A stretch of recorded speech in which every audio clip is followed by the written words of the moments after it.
Hey everybody, I'm about to start what we call a guided bone regeneration. If you guys have been watching our videos, guided bone regeneration is when a patient has a lot of bone loss. So we throw this word bone grafting around a lot, but this is going to be at your more extreme end where we need to add a lot of bone. So we're going to be doing this today on a 23-year-old male patient who lost his front teeth many years ago, so obviously he's lost a lot of bone. He has a high smile line, so when we're going to be placing dental implants on somebody like this, it's very important that we have a lot of bone to be able to support not only his implants for the long term, but also aesthetic results. So basically what I'm going to be doing today is I'm going to be doing the surgery. I'm going to kind of guide you through my process and why I make the decisions and how I do this procedure. I'm not going to give you really good close-ups of like what's going on within his mouth because I don't want to scare any of you guys out there. There's going to be some blood. So again, I'm just going to be kind of like talking you through the process and showing you how we do this procedure. This procedure is actually a pretty complicated procedure, and if it's not done well right, and even if we do things well, sometimes you can have just some really bad complications, such as membrane perforations and tissue perforation, membrane exposure, all these things can happen. So these are gonna be the processes and protocols that I follow to try to make sure that that doesn't happen. I'll basically show you through my process, all right? All right, let's get started. All right, so the first thing I'm gonna do is I'm gonna do what we call a full thickness flap. And so basically, I'm just going to make an incision down to the bone. Now, I'm not only making an incision in the area of the missing teeth, obviously, but you want to make sure that you expand the incision so it goes a little bit wider.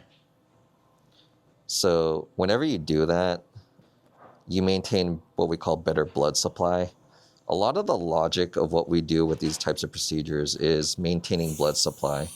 So any surgery that we're doing, whether you're doing hand surgery or anywhere in the body, you're always going to get a better result if you can maintain better blood supply. And the way that we achieve that is you don't want to have what we call those like vertical incisions really close to what we call the recipient site. The recipient site is basically where we're going to be doing this bone graft, where we're adding all that bone. So that's what we call, a little technical lingo, recipient site. Now this guided bone regeneration is not nearly as, what we're trying to do is not nearly as bad as I've seen on a lot of the cases in my career. I've seen some really crazy bone loss cases from patients who have been in car accidents or facial trauma or just been without a tooth there for a really long time. So as you see here too, I'm going over my incisions several times. I want to make sure that they're very clean incisions.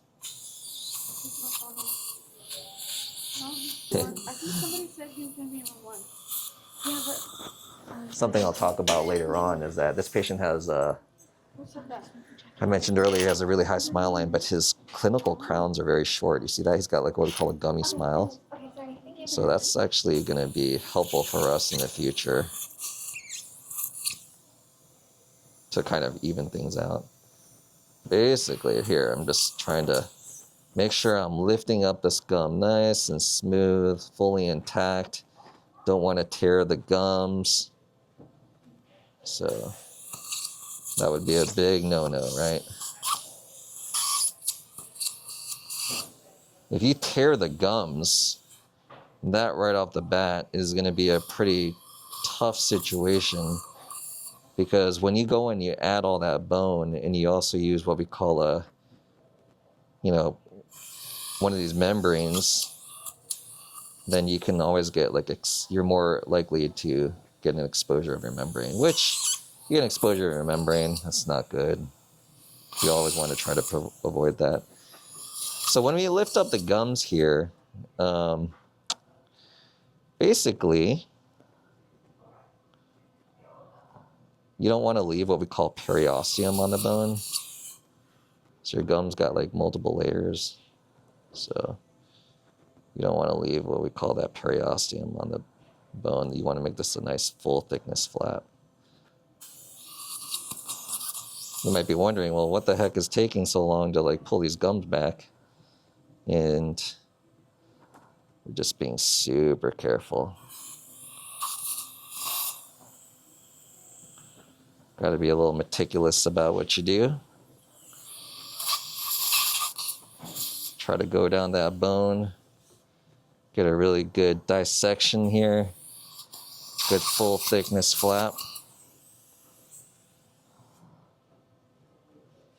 But considering how long he's been without these teeth, his bone loss is not nearly that bad. However, this case is a little complicated because, again, he has a really high smile line, so any imperfection will show up very obviously. And so now I then work the palatal side.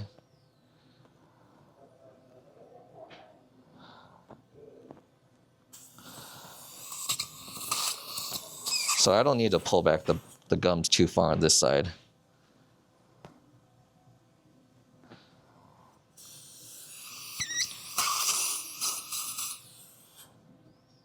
And then I got to work around his nerve here. It's got something called a nasopalatine canal. It's where the nasopalatine or incisal nerve is. Okay, so what we did was we went in there and got a really good clean dissection. Want to try to be as clean with your work as possible. Separate the gums from the underlying bone. Okay. So what I mentioned earlier was that we made this incision a little broader, and the broader incision allowed us to basically, which we went all the way to over here, the broader incision allows us to now make what we call a vertical releasing incision further away from this area where that's going to get the implants, the obviously majority of the bone grafting. If my vertical incision is right here, too close to the titanium membrane that I'm going to be placing, then you're going to get a less adequate blood supply, which is going to potentially compromise the result, meaning less of a bone grafting result, and God forbid a worst case scenario of membrane exposure, which isn't end of the world, but you're not going to get as good of a result. So what I want to do also is another consideration is that he has a high smile line. So I don't want to put a vertical incision on one of his front teeth area. I want to put it like more distal, like further back.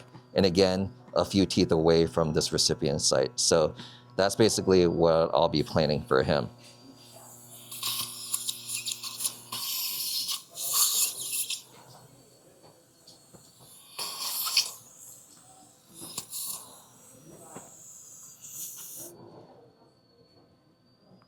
So now that I go in there and I basically like loosen up his gums, so what I'm gonna then do is kind of like give you an idea is like, and I wanna come a little bit further back here. Now this is his front tooth area, so I wanna just keep in mind his aesthetics. Be careful with his gums here and obviously any sort of incision. So I'm working the gums kind of like, obviously we don't open up the gums when we do connective tissue grafting, but that's a gum grafting. But this whole concept of working down here is higher up, what we call split thickness. I don't want to get too technical with this video, but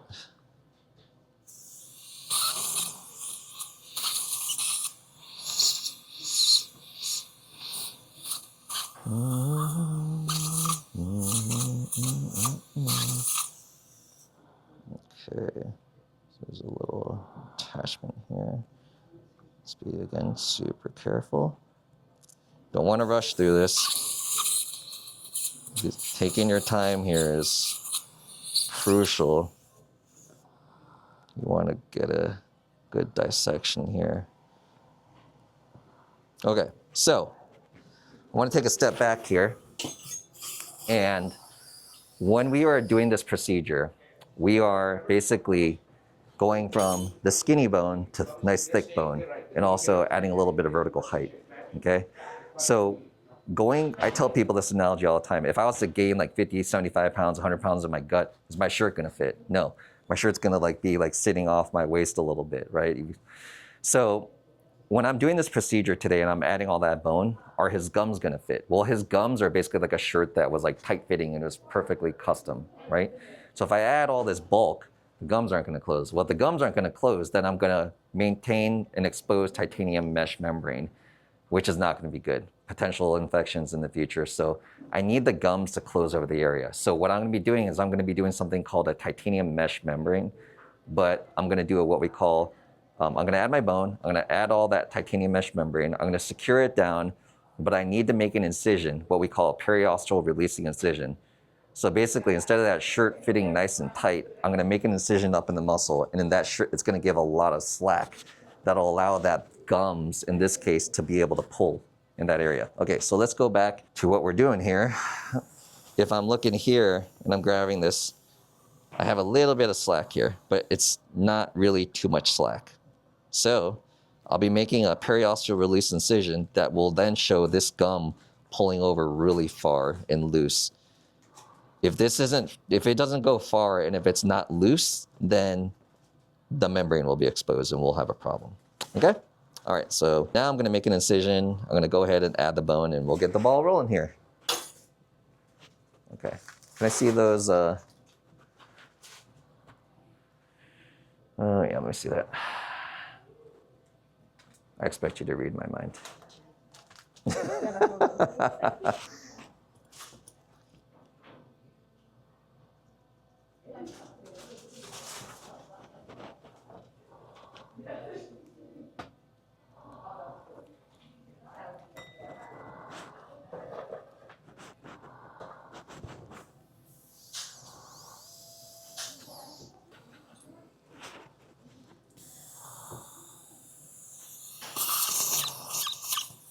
Give me a little bit of water.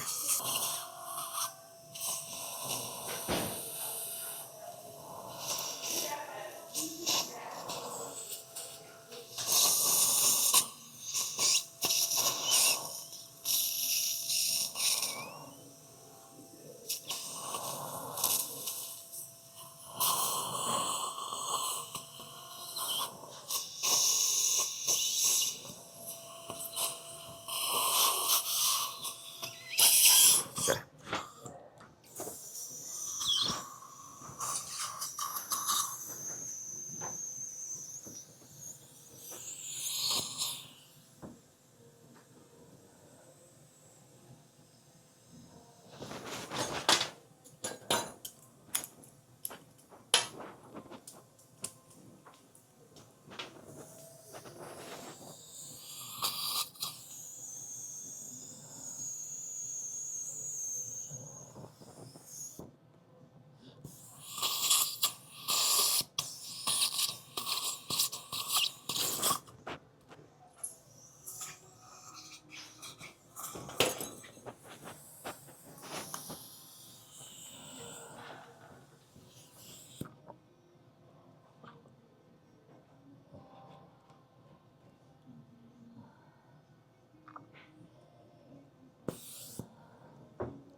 Okay, so what I just did was I laid what we call a vertical incision back here, 3 teeth behind where my actual recipient site is.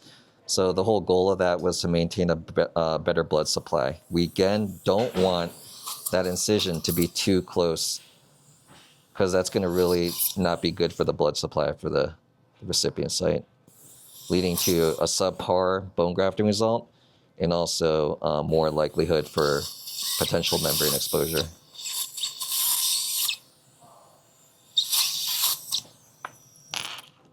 So the whole purpose of doing that vertical incision is it really gives a lot of slack, and it gives like a lot of visibility to the recipient area. If we don't lay a vertical incision, it makes looking at that area like very challenging. So if I sneak up a little bit further here, I'm going to go down to basically the floor of the nose. So I don't need to extend that far. Okay, so this is beautiful because I could see way better now.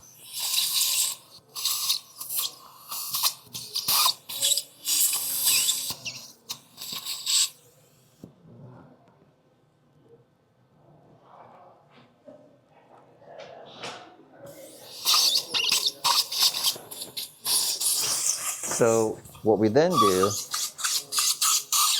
is we make a Like, people be like, why are you drilling a few holes in here? Well, these are what we call it, like intramarrow penetration. So basically your bone has several layers to it. I'm just drilling to like the inner layer, the marrow spaces, the cancellous bone, better vascularity, blood supply. So you don't have to do this for upper GBR cases. You 100% have to do it for lower GBR cases.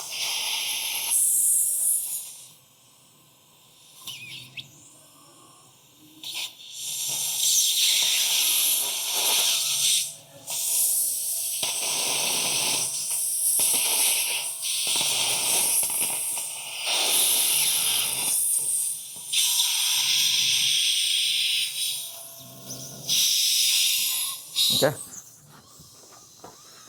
Now what I'm gonna do is I'm gonna get a sheet of titanium mesh. I'm gonna customize it for that site, and basically I'll then secure it down, okay?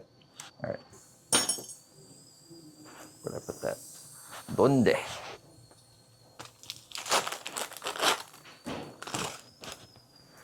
Do, do, do, do, do, do. Where's the scissor at? Thank you.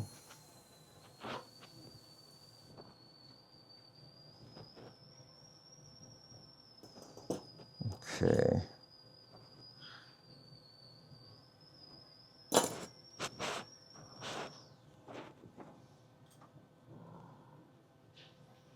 Basically the entire width of this periosteal probe.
So I'm fitting this for the area, but I don't want the membrane too close to the teeth. And I also don't want it too far from the teeth. So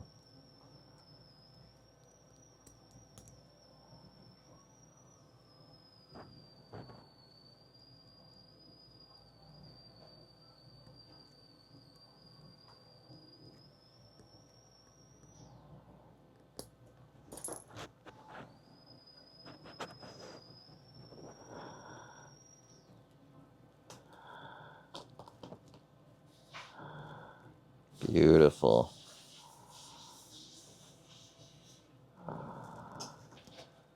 Perfect.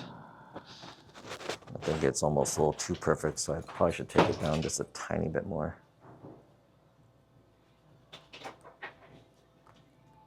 I always like to give yourself the benefit of the doubt, but sometimes you just gotta.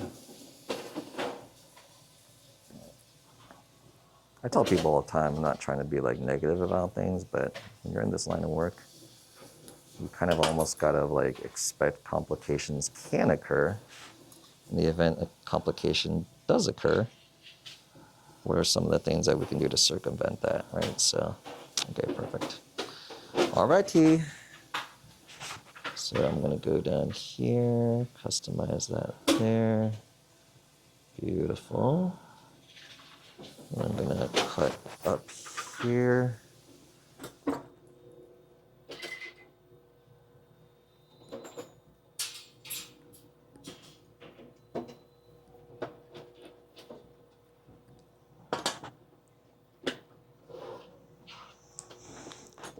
I'm just kind of trimming some areas to take away a little bit of sharpness. Some people, I've been talking a lot about my videos about your type of like what we call biotype. Some people have thick bone and gums. Some people have thin bone and gums. If you got thin bone and gums, thin gums, then you're gonna be extremely pokey, this mesh membrane. So I'm just trying to smooth it out a little bit. This patient here has a pretty good biotype. I'd say it's pretty average. He doesn't have like crazy thick gums, but it's not like really like thin either. People have really thin biotypes. There are some people who have really thin gums. They're just not the ideal people for this type of procedure. Maybe they need to get a gum graft before they even do this procedure. So that's always a possibility. Beautiful. Okay, so we're going pretty well here. Everything's going according to plan. Okay, hopefully I'm not scaring the hell out of people right now. Okay. So what I need to do is I'm going to take this membrane and I need to secure it down. We don't want the membrane moving around. So what I'm going to do is I'm going to get this membrane in and I'm going to screw it in with a tiny little screw.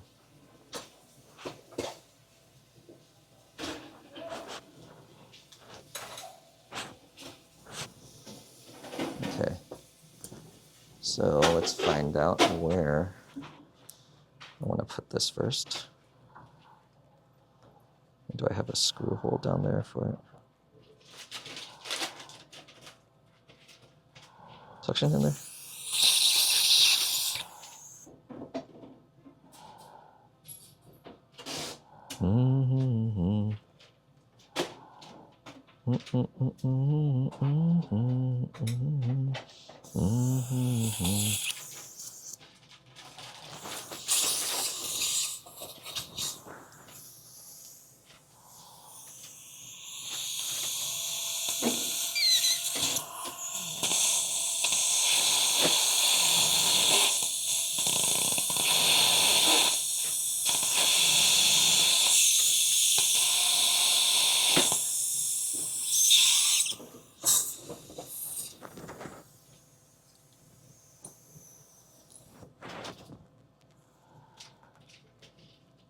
Suction.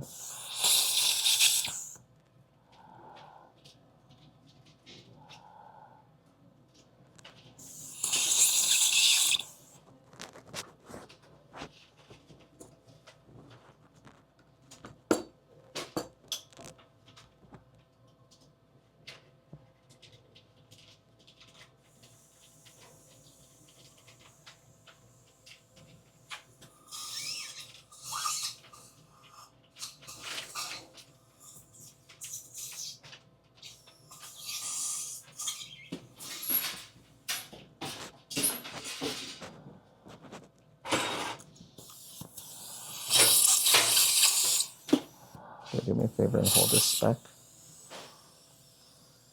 Just gotta hold it back real tight.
Yeah.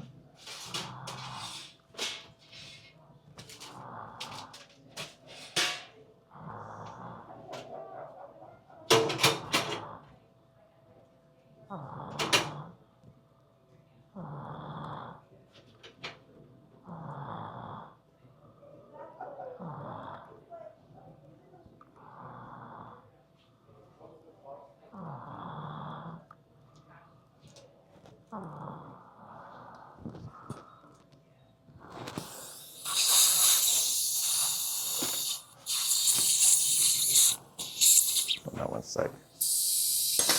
I'll make sure I get enough slack here.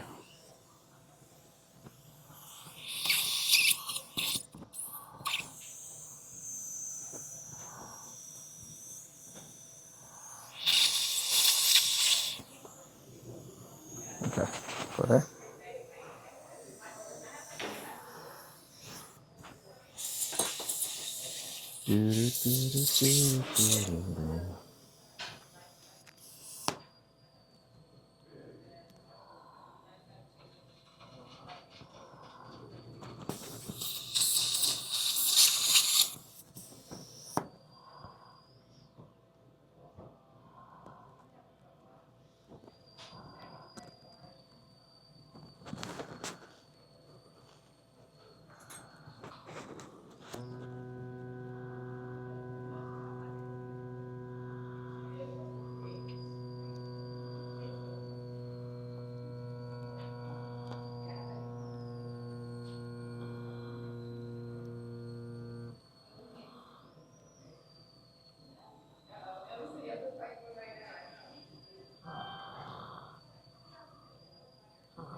So securing this membrane is not for the faint of heart. It's a little bit of a pain in the butt. And again, even though I've been doing this forever, it's a little bit tricky, making sure the gums are out of the way. And you can get that screw nice and secured in there.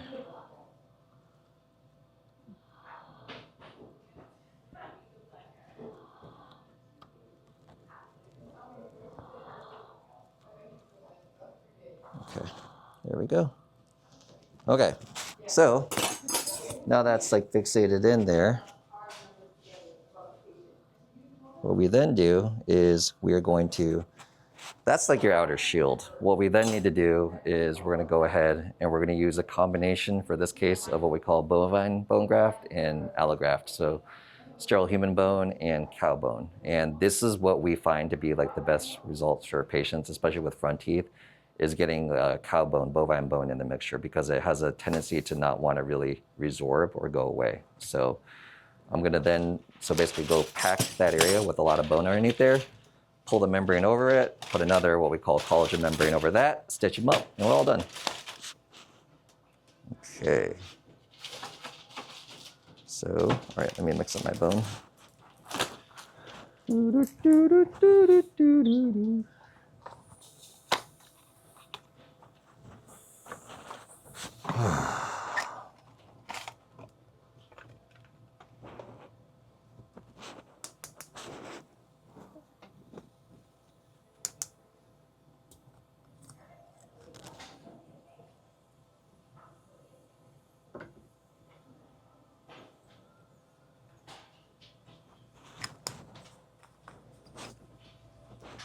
Do do do do do do do do. Do do do do do do do do.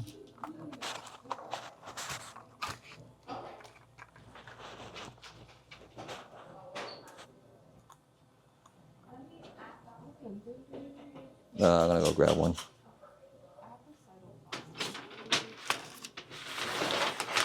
One. Oh yeah, not that. Yeah. Those big ones, those cytoplast ones, like you would use in exchange for, yeah, because those are both non-resorbable membranes.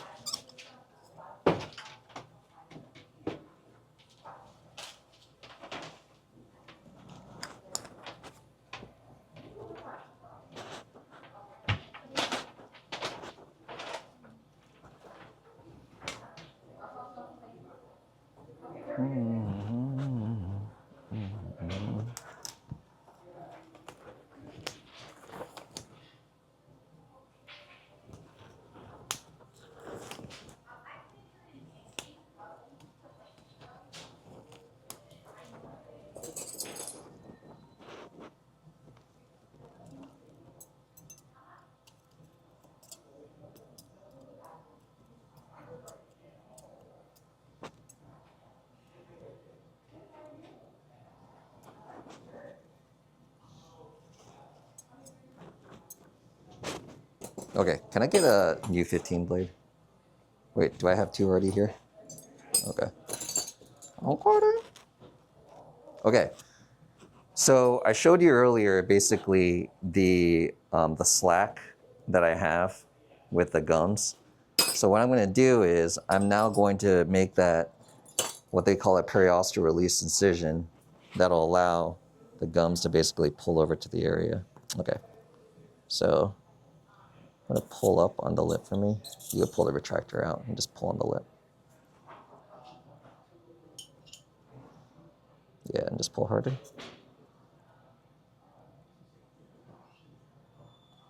So I'm basically going to be going from the vertical area.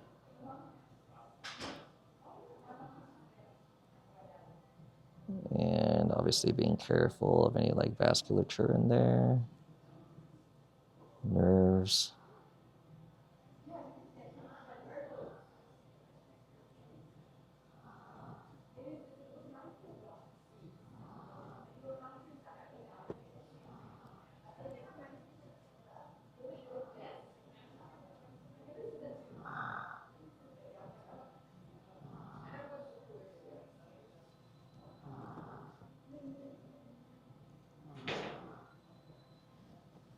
So now you can see, get a sense of how much slack we have now.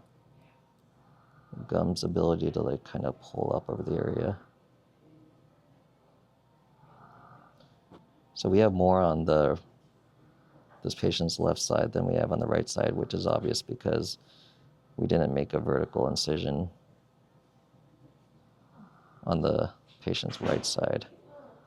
Trying to avoid it, see if I can get away with it. Because I don't want to have to lay a vertical on this side also. But we do that sometimes in very extreme guided bone regeneration cases. Okay. So looks like we definitely have quite a bit of slack now. Now some people will make their incision earlier, some people will make it later. It's like personal preference. So, all right, there we go. So now I'm going to go ahead and add the bone. Go ahead and retract here. And then I'm going to go ahead and add that bone.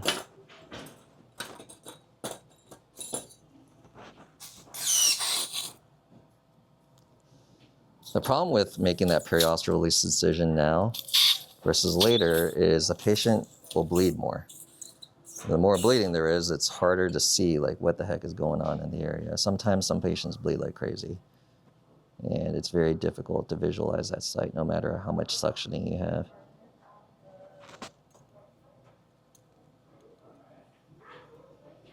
So again, this is everyone's got different philosophies. Some people will use like sterile, just human bone, allograft, FDBA. I always like to get a little bovine bone graft in the mix. I've created content about which bone grafts are better than others. Even for bone grafting, I've seen like a wide array of just like bone grafts that people use. I've been forced to use different brands back in the day when I was contracting, different corporations. Certain brands, I believe, are definitely better than others. I think the gold standard is obviously Bioos. That's what we all learn about when we're in residency. It's fantastic for guided bone regeneration and sinus lifting.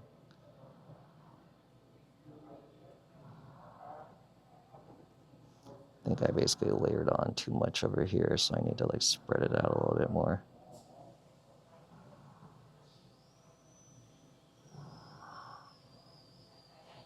So we want to add bone, but you don't want to like add and like an insane, well actually you can add an insane amount.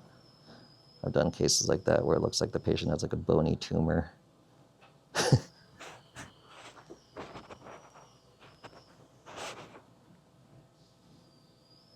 Okay, so I need to probably try to trim this back a little bit, maybe. No, I think I'm good. Okay, so before I pull this over,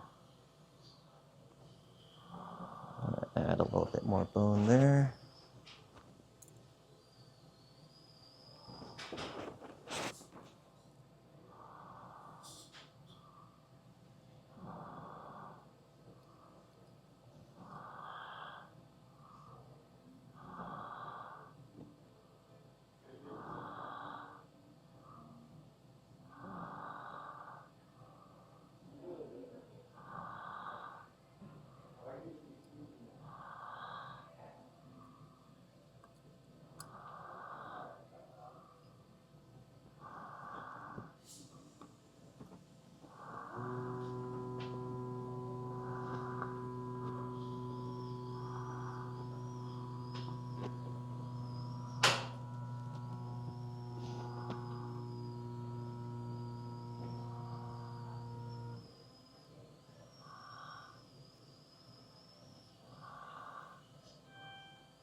Okay, so this is a big test, right? So what I wanted to then do is I want to pull the gums up, and will it close over this area?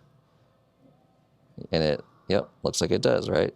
Again, I have more slack over here than I have over here, but it still closes. So I'm not going to make that vertical incision over here, which would be more in the anterior aesthetic zone. So I'm going to leave that there. Okay, so I got the bone in there. I added all the bone. I'm going to now add the collagen membrane that goes on top of that. I don't have to do it, but it's going to be a next extra step just to ensure I have a nice, good result.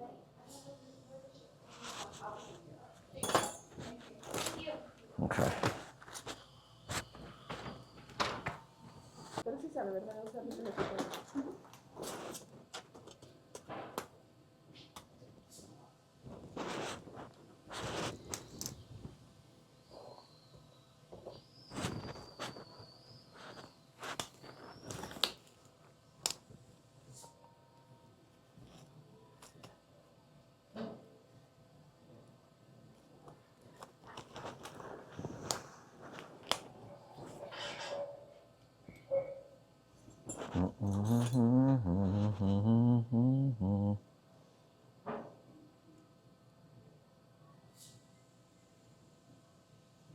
Okay.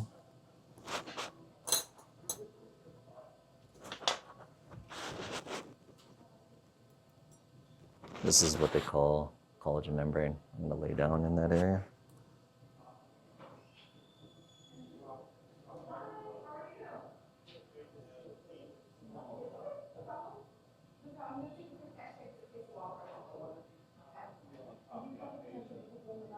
Not necessary, but just a little added extra layer of security.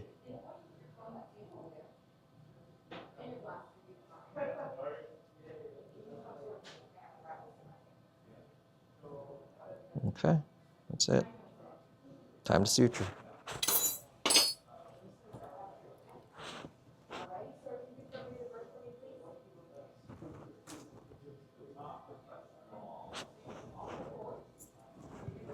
Okay, can you retract a little bit?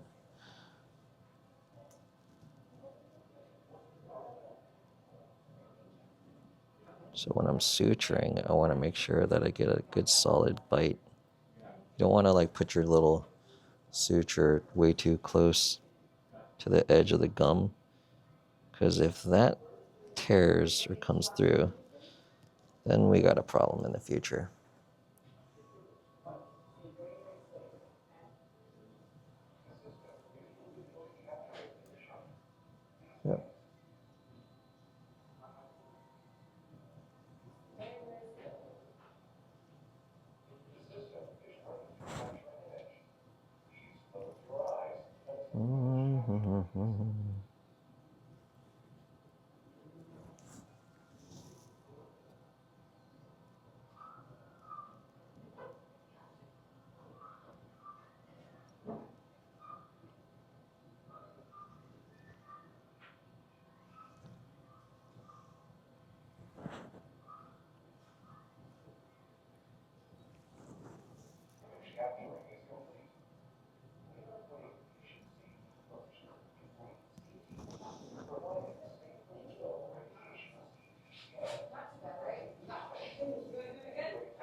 change of plan.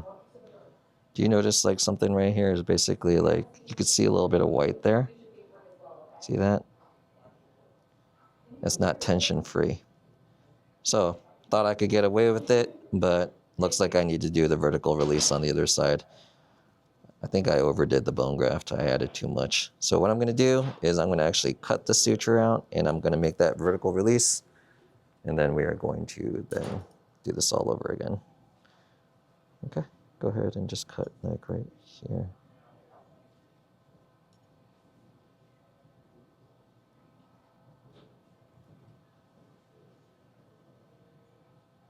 Okay, go ahead. Okay, good. Oh, can you cut? Never mind, got it.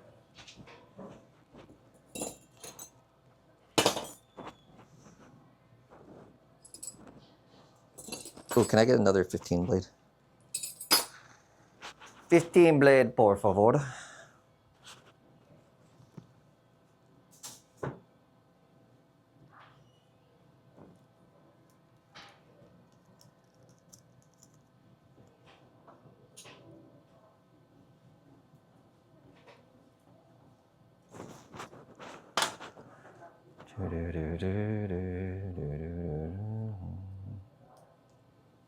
Thank you.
Okay, don't suction up here, okay?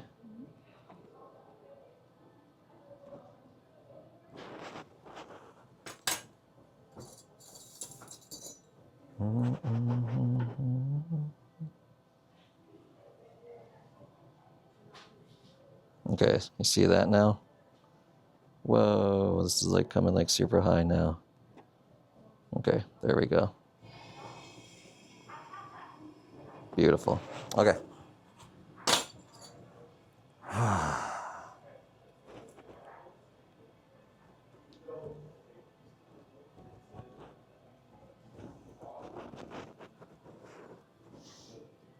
Okay, just hold that there.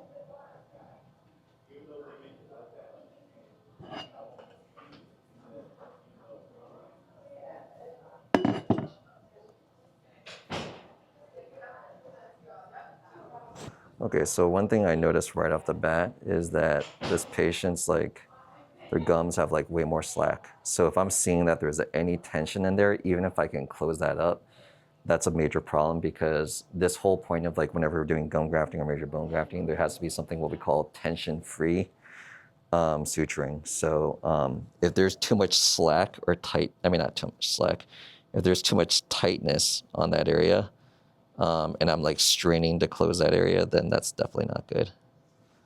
So we were able to achieve that through that vertical incision.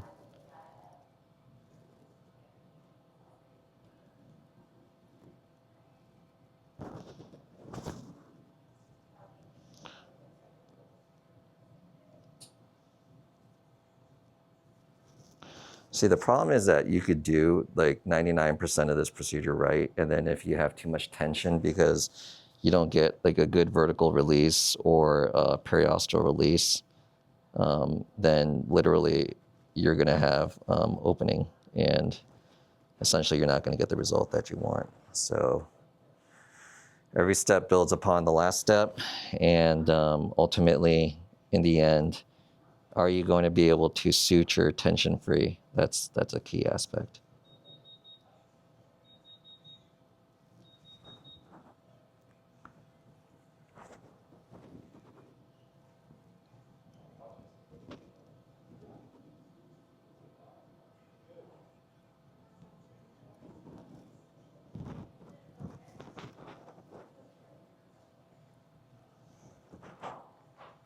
There's different suturing techniques, horizontal mattresses, all that stuff. I've tried all of it.